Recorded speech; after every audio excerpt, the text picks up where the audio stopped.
Oh man.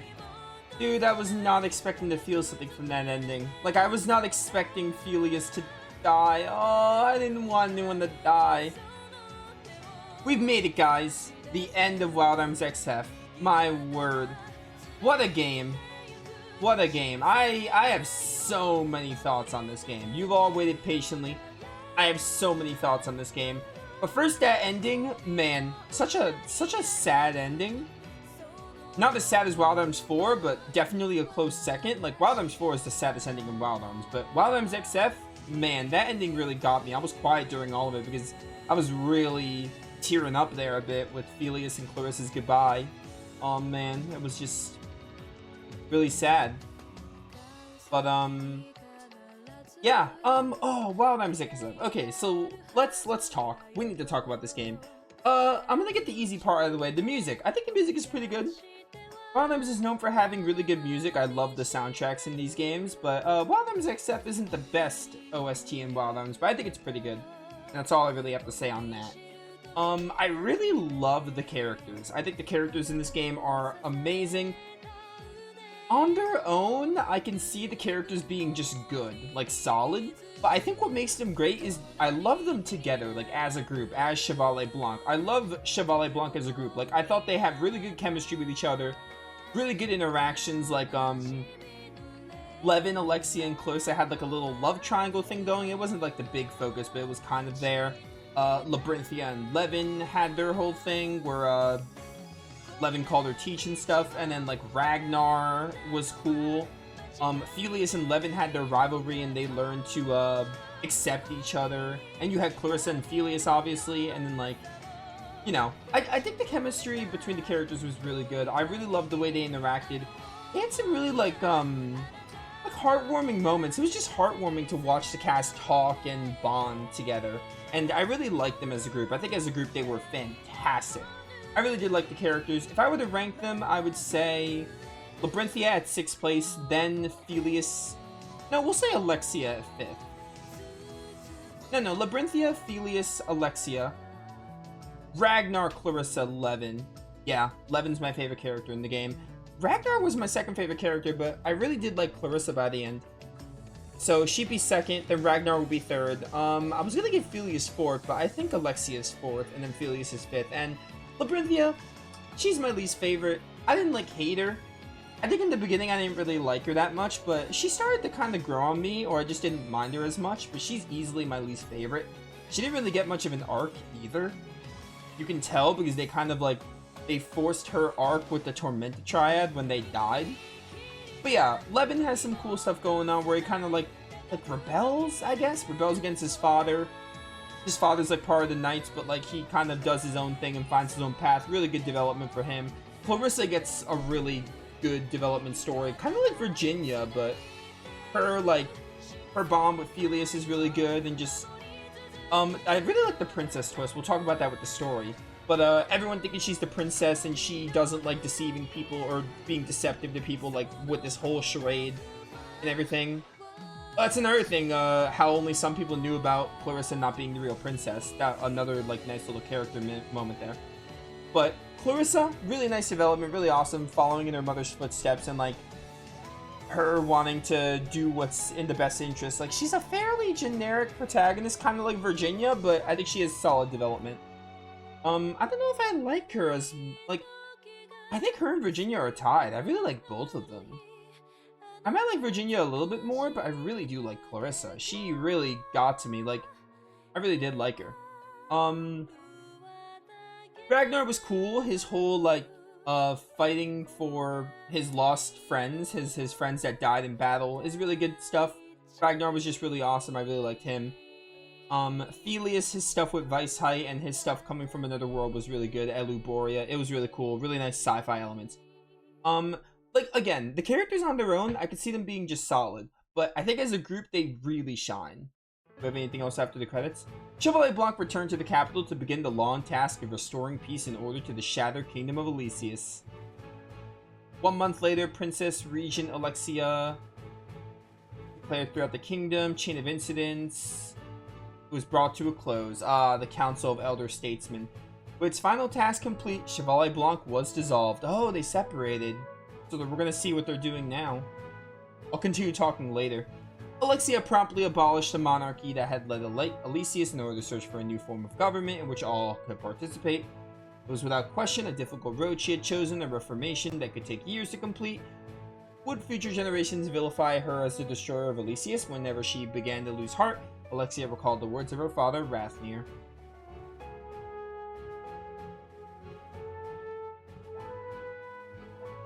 Oh, and Katrina died too. I'm gonna be honest, Katrina, it's sad that Katrina died, but like I didn't really care for Katrina that much, to be honest, so I'm not that sad about it. It's sad for Alexia though.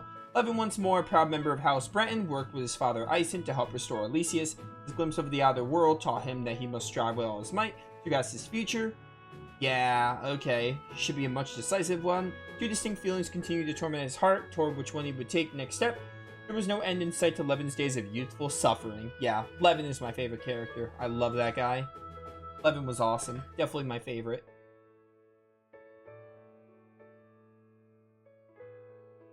Ah, Labyrinthia. Yeah, like, Labyrinthia in the beginning, I wasn't feeling her character, and by the end, I still think she's my least favorite. I just kind of, like, tolerated her, I guess. It's cool that she's, like, the strategist, though. Not teaching fact, it was giving children the potential and freedom to choose their own ways of life. Is that not what Rathnir had wanted? Freedom and possibilities, those were nothing more than sweet poison. Labyrinthia hoped to work with the people of Alexius to find answers to the myriad of questions posed by Alexia's reforms. So she's basically a court magician again, okay, at a private school in Valencia. But yeah, Labyrinthia was fine. I liked her role as a strategist, is what I was saying. Ragnar bore witness to the destruction of Alexius that had taken his own homeland. He saw it being rebuilt into a new nation. Yeah, his former companions, departing on a journey to quiet the flames of war that still raged for Gaia, knew well the depth of the colossal undertaking to which he had set up himself upon. He could hardly bear to stand by while others continued to suffer. What better way to show one's desire to find true strength? Ragnar was awesome. He was my second favorite, but I think I like Clarissa more. He's still my third favorite. What about Clarissa?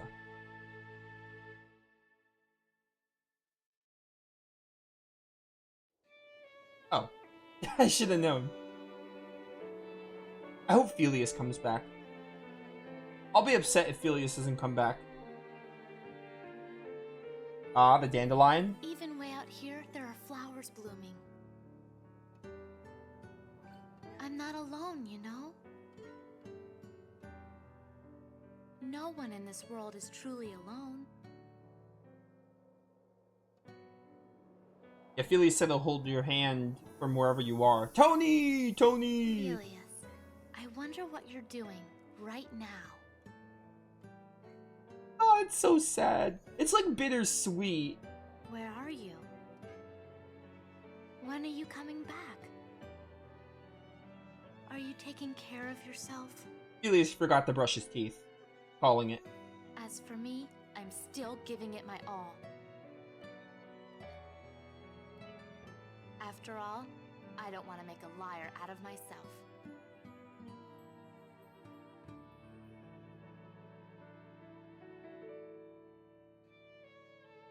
Oh. Really, really good game. I really like Wild Arms XF. I'm going to talk a bit more. I have a lot more to talk about. But yeah.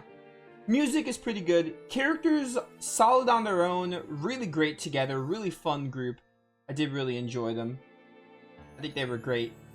Bittersweet ending, man. Because they imply that Felius is, like, he might come back one day. Really open-ended. You can just assume that Felius comes back. Really bittersweet ending. About clear data, you can now save a clear data file allowing you to start next new game. If you save clear data, the game will start at the beginning. You'll retain all your items in Gela from the previous playthrough. Additionally, the amount of it. Ooh. That's, yeah, we have to fight Ragu. We're still going to do that Ragu bonus episode. Now, people are going to be like, Nova, are you insane?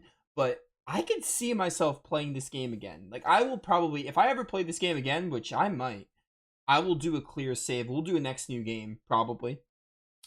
Anyway, I don't want to spend too much time talking about the game comparing to the other Wild Arms games because I'm going to make a video dedicated to comparing every Wild Arms game because I played every single Wild Arms game at this point. So I'm going to make a video for that. But I want to talk about Exif on its own. Music, characters, got everything I wanted to say about that. The gameplay. Alright, so I think the gameplay in this game is really fun. It's tactical. You got the hexes and it's like tactical. I think it's really cool. Really, really fun job system. I like the way jobs work in the sense of I like equipping the jobs, and the more you use the jobs, the more skills you learn, and you can use those skills on other jobs. Like you can have Clarissa be you can have her be like a night stalker and have her use the dandelion shot. You can have her use a gun while being a mage or something. Or like Felius, you can have him be a mage but uses halberdier stuff. So I like how you can mix and match and you can really build your team a lot. I think it's really good. The jobs were fairly balanced. The thing is, there were some jobs I never used. Like, I didn't really use Geomancer much until the end where I used Shutout. But other than that, I didn't really care for Geomancer that much. There were some jobs I didn't care for. I didn't really use Emulator because Emulator, you had to go out of your way to, like, learn the enemy skills from. It's basically a blue mage. It's kind of like Emma's skill in Alter Code F. So I didn't use Emulator much because I had to go out of my way for the free battles there. But there are definitely jobs better than others for sure. Like the jobs are balanced well enough where you can like build different combinations. But it was really satisfying when I figured something out. Like, oh, for this map, I used a grappler to throw the enemies away, or like it was satisfying to use like Clarissa's encourage and like constantly turn shift, or like do like sanctify against undead. So it was satisfying in some regards. What else? I wanted to say something else. I'm gonna go into one of my issues with the gameplay is that magic is so much better than physical in this game. Like in the early game, physical was fine, and then physical is just not good compared to magic. It feels like magic is like superior in every single way because accuracy is a big problem in this game. So it makes characters like Ragnar and Felius fairly useless unless you have them go under a magic class, basically. Because like you have Alexia was like the only physical character that was really good, but she had the Royal Fencer job. Oh, that's another thing I liked. I like how every character had a unique job, like Levin with the Martial Mage and Labyrinthia with Arcanist and Clarissa with her Dandelion shot. That was cool. But Alexia's physical job, Royal Fencer, was like the only physical job that was useful. It felt like the other physical jobs were not that useful because they either like the accuracy wasn't that great, and magic was just so much better. Like you saw how he used a lot of magic, a lot more magic in the game at the end compared to physical, because magic is just so much better. Um, gameplay. I'm thinking of the gameplay. So the thing is, I think the gameplay is fun, but the game has a couple of quirks in gameplay that can kind of bring it down. Like obviously I got annoyed at times. Dark Summoners are bad. I think the Dark Summoner enemy class is terrible. The Dark Summoner is the enemy. They are the ones that normally spawn with Shell and Shell basically, and the Zortroakin or whatever. But the Dark Summoners are annoying. They have a lot of MP. They are fairly tanky and they can heal for a long time because heal doesn't take much MP. So you could be fighting a boss and there could be Dark Summoners. There was a map, I don't remember what map it was like 3 something, where there was a main boss we had to fight and you were only supposed to kill the boss, but the Dark Summoners would heal that boss when it got low, and the heals were normally more than you can out damage. Because like I said, magic feels much more powerful than physical attacks. So Dark Summoners suck. Anytime a Dark Summoner was on a map in this game, I wanted to throw my controller across the room. Anytime there was a Dark Summoner, it was really boring. The game was like at its worst when there were Dark Summoners. Some of the maps have a bit of trial and error as well. Stuff like the puzzle we did in 4-11, that wasn't like there were no enemies there, but stuff like that, like some stuff you had to figure out, like it was either trial and error. Actually, this is a better example I'm going to use. But when you're fighting Charlatan, right?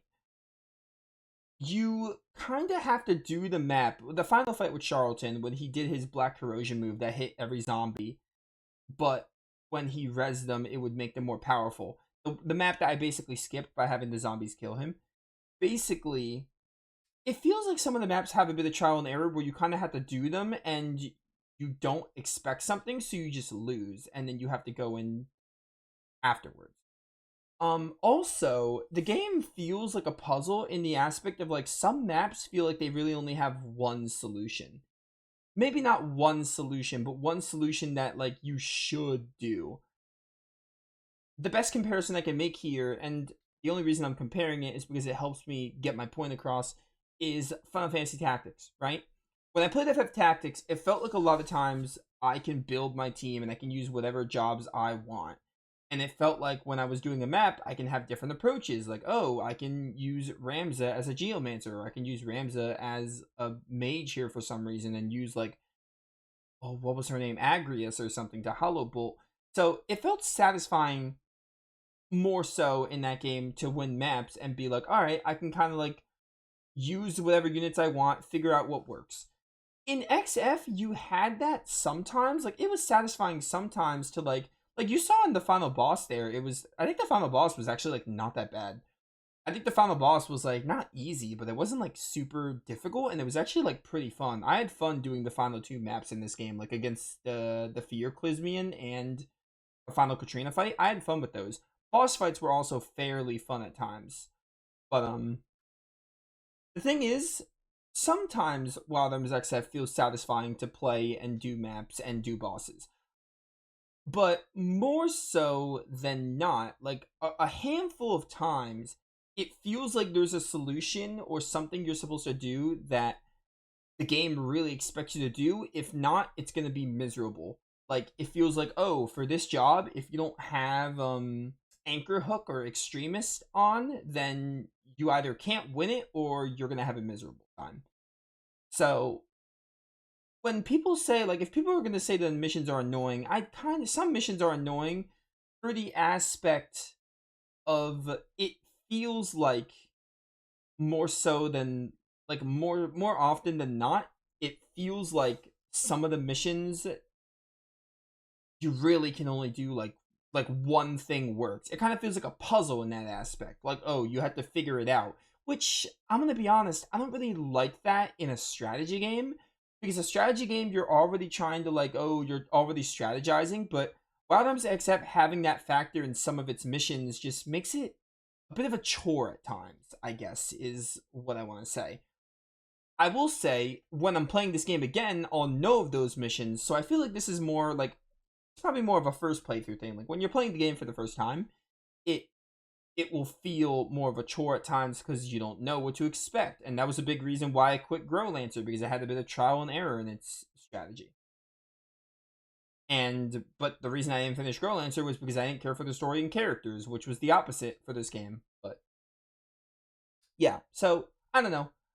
The gameplay is fun, but there were times where it was annoying and it got to be a chore because of it feeling like, oh, figure out what jobs the game wants you to use. Like, it had this big job system, but there were a couple of times where it felt like it, maybe not forced, but practically nudged you to use specific jobs or you were screwed. And there were other times where it was like literally impossible. Also, I didn't like when escaping maps existed, because in escaping maps it was like, oh, by the way, to win these maps you have to use one of your characters or not all six of your characters or you won't win. So stuff like that I didn't really like. Boss fights were fun for the most part. There were some bosses, like, reinforcements whenever they came up were, again, Dark Summoners. Mostly when Dark Summoners came up, reinforcements of Dark Summoners, like, that was annoying. There were a couple of bosses that would, like, I don't know how to word this. I'm not sure what I'm trying to say, but there were a couple of bosses that would, like, hit hard and feel ridiculous, but for the most part, I think the bosses, like, felt good. Combination arts, really cool. It felt hard to execute them at times. Like, I was using a lot of combination arts at the end. I didn't really use combination arts for a lot of Act 4 because it was kind of hard to execute them. But yeah, The characters are really good at figuring out what they can do. Again, I had some fun with the gameplay, but the real reason I kept pushing through this game was the story and the characters. And we'll talk about that next. But gameplay was good. I've enjoyed other tactics games more because this game had some low points, but the highs in the gameplay were good. Like, I had fun with the gameplay at times. And the game does have like 80 to 90 missions. So, I'd say of the 80 to 90 missions, I'd say like, I don't know, like a third. I'd say a third of that, almost like at least 10. At least 10 of those missions I would consider like bad. Like, I hated them. So, for how many missions there are in the game, like, that's not too bad. Yeah. So I want to talk about I want to talk about a couple more things. I want to talk about the story, and I also want to talk about the length of the game. I'm gonna say this: I don't mind this game being long. I really don't. I don't mind it being long because I feel like the story, for the most part, flows really well, and we'll talk about the specifics of the story. I think where the game's length kind of is its detriment is there's so many redundant battles in this game. I think they actually should have cut down on the battles. I think Acts 1 and 2 are fine. I think Acts 3 and 4 have a lot of repetitive battles, mostly Act 4. I noticed it a lot in Act 4. Like, there could be times where, like, oh, you're gonna fight Shell here, and then like two acts later, two chapters later, two, like, not acts, because acts is like, each act. Like, two parts of an act later, you gotta fight Shell again. The fight is like exactly the same. So the fight that you did with Shell and her stealth stalkers, you gotta do it again, like two to three maps later. There are so many fights in this game that they become apparent, like, at the end of Act 3 and for Act 4. Most of Act 4, I hate to say it. So many battles just feel redundant. Like, a map you just did, you do it again, and it's like exactly the same. There's like no differences to it. Some of the bosses are like that too. Like, oh, I want to talk about the villains as well, but I'll talk about that with the story because I do like the villains. But stuff like Charlton, we fought Charlton once, and then like we had a puzzle, and then we fought Charlton again. The fight was like almost exactly the same, except you can just cheese it with the zombies. A lot of times the battles felt redundant. It felt like there were too many battles, and I know what you're thinking, Nova. It's a video game. Don't you want more battles? I think they should have cut down on like at least a third of the battles at times. I think Acts 3 and 4 could have cut down on the battles. I would have rather it been more like a visual novel and like more cutscenes. I would have been fine with that because the story was really pushing me through this game. So in those acts, I felt like there was a lot more battles than there should have been. I don't mind the game being long. This game took me a little over 50 hours. Yeah, a little over 50 hours. This is like part 150 something. So a little over 50 hours, which this game is long. I don't mind its length. I just think some of the battles just don't feel like they need to be there because like they're either repetitive, as in like not repetitive because the gameplay gets repetitive, but like literally repetitive because it's something we just did. Like, you fight a boss and it's like, or you fight an enemy and it's like, oh, by the way, this map is like exactly the same with no differences.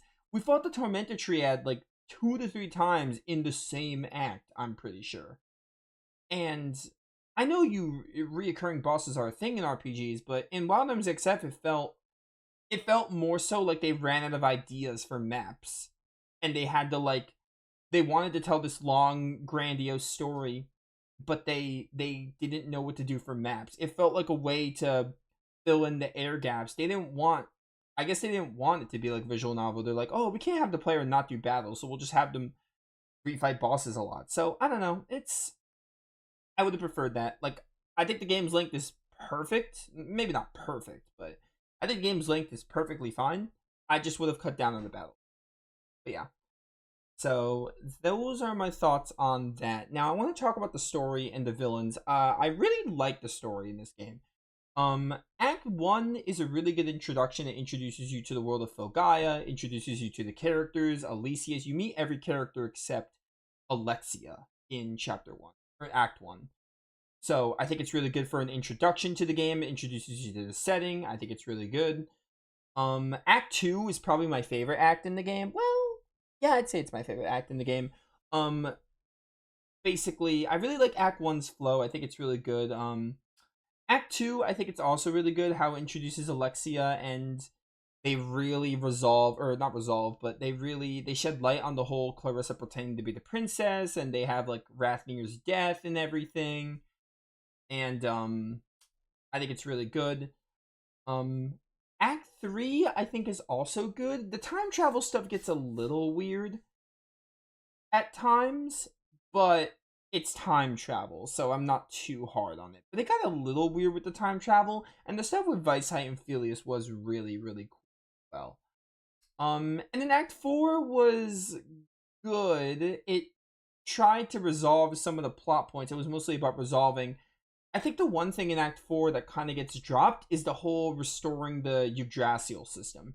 They introduced that plot point, like where Melissa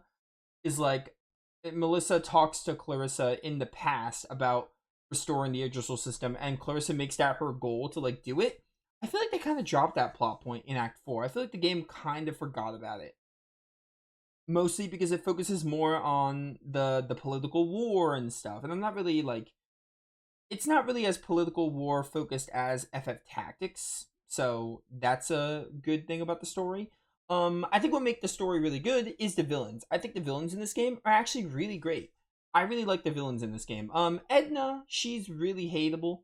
Like they do really well at making her hateable, but you're not supposed to sympathize with her. They make her hateable, and they do well with it. Her voice acting was also incredible. They kind of let me down with Charlton, to be honest. He was set up to be really cool, and it was cool to like see him behind the scenes and be mysterious. But I think his resolve, like fighting him and like his like final moments, they kind of let me down a bit with Charlton, to be honest. I really liked Rupert. I thought Rupert was a good villain. He was a really, really cool villain to have at the start of the game. He had like Iskender Bay, and Clarissa and Felius were pursuing him. I think that was really cool. And then his final moments were also good. I think Rupert was a. It was also cool to see Rupert kind of like not always associate, not associate. That's the wrong word. It's like 2 in the morning right now, by the way. So forgive me if I'm like stuttering a bit. But Rupert not exactly being on the council's side basically at times, like kind of being his own person was really cool, like doing his own thing. I liked Weisheit as a villain. I thought Weisheit was really cool, really crazy, maniacal villain, really good foil to Felius, and gave us more background on Felius because Felius was really boring outside of his tie with Weisheit. I think his tie with Weisheit made him a more intriguing character, and his bond with Clarissa, him finally finding a family was heartwarming. What other villains am I forgetting? Katrina. I Katrina's not the villain. She's not like a villain in the sense of like she's bad. She's good, but she gets way too caught up in her desires. Like she wants everyone to feel fear. I wasn't really crazy about Katrina, to be honest. I didn't think she was bad, but I wasn't really. She kind of felt like knockoff Beatrice to me from Wild Arms 3. I didn't really care for her that much, but she wasn't awful. I feel like I'm forgetting a villain. Am I forgetting a villain? I feel like I'm forgetting one. I really feel like I'm forgetting one. Edna, Charlton, Rupert, Weisheit. Is that it? Is it only 4? I like how the game's story is constantly rotating the villains, but the thing is, I think certain acts just have, or certain acts in certain parts of the story just, they just have different villains be the focus. Like sometimes Edna's like the main villain, or sometimes it's Charlton, sometimes it's Rupert, or sometimes it's Weisheit. I think that's really cool. Something, I don't know actually. I'm trying to think because like the story flows really well. I feel like again, I think Act 3 and 4 their lengths are fine, but I just wish the like mostly Act 4 the battles there were just less of them. I think it would have been fine. I'm trying to think of story moments that weren't the best. I don't think this is like this might be one of the better Wild Arms stories. I'm trying to think. I don't think it's like my all-time favorite Wild Arms story, but it was definitely really good, and you could tell I liked it enough if I finished the game because I kid you not, if I did not like the characters and story as much as I did, I would have dropped this game despite it being a Wild Arms game. Because as the gameplay could be fun, it's sometimes fun, but those low moments of the gameplay can make you want to quit. And if the story and characters weren't that good, I would have. So I'm trying to think what else to say. Um, I don't know. Oh, by the way, Tony was a missed opportunity. I wish Tony was done better. Tony the dog, he is a party member, and I think it's really cool, but he can't equip jobs, and he gets really sidelined gameplay-wise because he's not that useful, which sucks because having a dog party member is awesome. I like the search system. I think it's pretty cool. Synthesizing is a bit of a mess in the game. I think synthesizing could have been a bit more streamlined. Searching is cool. Oh, something else I had an issue with. There are times when the game doesn't warn you when you're going into a long battle. You can't save once you're in a consecutive battle. Like, once you're in multiple battles, you know, like in FF Tactics, when you do those castles, you do like 3 to 4 battles at once. I'm comparing this game to Tactics a lot, but this game really does feel like FF Tactics inspired in a lot of ways. But anyway, similar to those castle battles, they have those in this game because, like, there are times when you go to a place, go to a dungeon, and you can't leave for like 6 to 8 battles. You do like a lot of battles in a row. It happened to, like, at the end of Act 4, it was like 4-7 all the way to 4-11. And that's fine, but the game doesn't warn you, and the game doesn't let you save when you're in there. So you can get hard stuck fairly easily in this game. I would appreciate like a warning at the very least. You can't save or you don't get a warning. I would appreciate one or the other, or both, but one or the other would have been fine. So that was I never got stuck, fortunately, but I could see people getting stuck and being like, oh, I can't go back to grinding unless I have an older save. So keep older saves. But the game doesn't warn you, so that's a bit of a problem that needs to be addressed, or at least have suspend saves, because a lot of tactical games do. I'm trying to think what else. I did like the sci-fi elements. I loved some of the story themes in the game, like Lombardia. The Lombardia stuff was cool, like having that be the ship, basically the dragon ship from the other Wild Arms games was cool. This has a lot of like familiar terminology with the Wild Arms games, which is a big reason why I love this series. How the shared terminology and how they're separate stories, but if you played every Wild Arms game, you know what certain terms mean. So I just love that continuity. It's a big reason this is like my second favorite series of all time. It's just that great. But I don't know. I think that's it. I think that's all I have to say. So I've been thinking a lot. Like, the thing is, I'm really conflicted because I really like Wild Arms XF. I really love the game, like, because the story and the characters are so strong. And the gameplay could be fun, but there were some low points of the gameplay. This isn't even my least favorite Wild Arms game, to be honest. Like, this is not my least favorite Wild Arms game. It's also not one of my favorites, but it's not my least favorite. That's for sure. Like, people are probably thinking, oh, Nova, is this your least favorite Wild Arms game? No, it's not. I like this game more than Wild Arms 5. Wild Arms 5 is my least favorite. Still a good game, though. Anyway, really, really good game. I enjoyed it. I'm glad I played it. I'm glad I got all the Wild Arms on the channel. I'm going to give this game probably, I want to say an 8, because the ending really got to me. Like, the ending got to me, and the story and the characters were great. And the ending sequence was awesome. But the thing is, I think with how many battles there were at the very, very end, and again, some of them were like either trial and error, or I feel like they're frustrating to do for the first time because you don't know what to expect, or it's like that one solution. Because the game feels like a puzzle, and I like puzzles, but I don't really want this a strategy game to feel like a puzzle and like, oh, figure this out. Because I feel like in strategy games you're already figuring out, you know, strategy and different ways. And more times than none, Wild Arms XF really only had one dedicated way to beat a map, and I'm not really a fan of that, to be honest. So I'm really decisive. Like, I'm struggling to give this game a 7 or an 8. I really don't know if I want to give it a 7 or 8 out of 10. Like, I really have no idea. I'm that torn. We're gonna say 7.5. I'll settle for somewhere in the middle. Because, like, I want to say 8. It has some really good highs. Like, the story was really, really good. The characters were really, really great. Especially as a group. Because, again, on their own, I could see the characters being solid. Like, not the best, but I think they are a great group. I think as a group, they shine a lot. They have really good relationships and chemistry with each other. And the gameplay was fine, honestly. The gameplay was fine. Because it had some, it was satisfying in some regards. I think the early game, like the first, like Acts 1 and 2, like the first half I was definitely having fun, even when the occasional bad mission came up.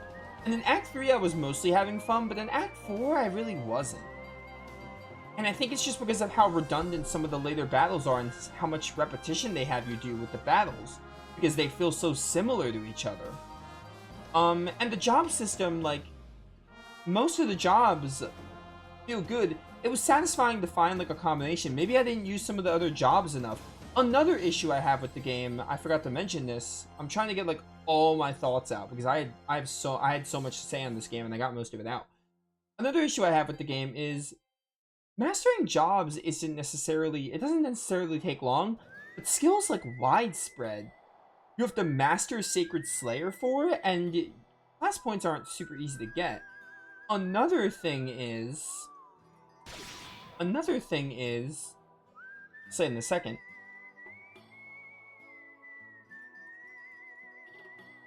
Oh, man, what was I gonna say? Dang it. It's so late. It's like 2 a.m. trying to think of a train of thought. So, okay, I remember. Stuff like, some job skills seem pointless to have. Like, Gadgeteer, you have to master Gadgeteer just to have more than 4 item slots and just to use high-class items. That's ridiculous. I think there's some class skills that shouldn't be class skills, I feel. Like, you should not need to master Gadgeteer to get more item slots, more than 4, when the game is so reliant on items at times, or high-class items, like the Mega Berries. That's why I hardly ever use them. And Widespread comes way too late as well, so that's really unfortunate. But I don't know. I don't really have much else to say. I think I got all my thoughts out, but I really did like the story. It had some shortcomings, like the Yggdrasil system being dropped at points. Like the Yggdrasil system plot point feeling like they introduced it and didn't really do anything with it. The end of the game felt more about like uniting the people of Elysius and like solving the war and everything, which is fine. And then it had like the tear in the sky, and then like Phelius went there to stop it and keep the people safe. But then like what happened to the whole Yggdrasil system thing, like the whole Filgaia decay, they kind of just dropped that plot point, which is unfortunate. And in Act 3, some of the time travel stuff got a little weird. Act 3's story was, I think, good on paper, but it got a little messy with the execution in some aspects. And Act 2 and 1 were, I don't want to say flawless, but they were so good that I can't think of like any issues with it. But yeah. Shell was also a fine villain. Her whole thing with Ragnar, she was like the rival of Ragnar. She was fine. I didn't think she was anything special, but she was fine. I don't know. I think that's all I have to say on Wild Arms XF. Now, I am still going to do a bonus video because I never end a Wild Arms playthrough. Yes, tap the sign, I'm saying it again. I never end a Wild Arms playthrough without showing off Ragu. So, I'm going to do one more bonus video. I'm going to see if I can find a good way to level grind. I don't know what level I should be for Ragu, but I'm going to play the game a bit on my own time. And I'm going to level up really high and at least attempt the Ragu fight. I don't promise I beat him, but I want to at least show him off because I never end a Wild Arms playthrough without that. But yeah, I really hope you all enjoyed Wild Arms XF. I enjoyed the game. The game was really good. I finished it. I really did like the story, and I really did love the characters, and the gameplay was just fine, and the music was really good. So, now would I recommend this game? I'd recommend Wild Arms XF under 2 circumstances. If you are a Wild Arms fan, if you're a fan of the series, I'd recommend it. I think it's worth a shot. The other reason is if you're like a die-hard Tactics fan. Because like, I think this game is really only going to appeal to Wild Arms fans and dire Tactics fans. Like, if you're looking to start with a strategy game, don't start with XF. I think you should start with other ones like Arc the Lad or maybe FF Tactics, but Arc the Lad is a good starting strategy game, or Fire Emblem, mostly Three Houses or Shadows of Valentia, or Engage if you hate yourself, I guess. But yeah. So, if you're a diehard Wild Arms fan, I think it's worth your time. Or if you like love strategy game, I would recommend it under those circumstances. I think, let me put it like this, right? I think it's a really good Wild Arms game. I think it's a great Wild Arms game. It's an okay strategy game. I think that sums up my thoughts. It's a great Wild Arms game. Decent strategy game. I don't like, when it comes to being a strategy game, I don't like it as much as Arc the Lad 2 or Final Fantasy Tactics or Fire Emblem Three Houses or Shadows of Valentia, etc. So I think it's a great Wild Arms game, but a decent strategy game.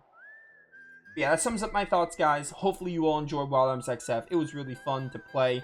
I have every Wild Arms game on my channel now. Outside of that bonus video, I have every Wild Arms game on my channel, and playing these games on the channel for the first time has been a ton of fun. This is my second favorite series of all time. I adore Wild Arms. I love it so much. I'm going to be making a really, really fun video talking about all the Wild Arms games and like doing a pseudo, not really a ranking, but talking about them. I just love this series. Love Wild Arms a lot, and hopefully Arm Fantasia comes at some point. I'm sure we'll see some reduxes of Wild Arms games at some point. And will I ever play this game again? Probably. I'll probably do that X New game one day down the line, but we'll probably see some reduxes of Wild Arms games or X New games. I'll try to think of some more Wild Arms playthroughs I can do, because I love this series and I can see myself playing these games again. But yeah, stay tuned for the Ragu Regula bonus video or other playthroughs I do, or Arm Fantasia. But yeah, I will see you all later. Thank you all for watching. This has been Nova, signing off. Peace.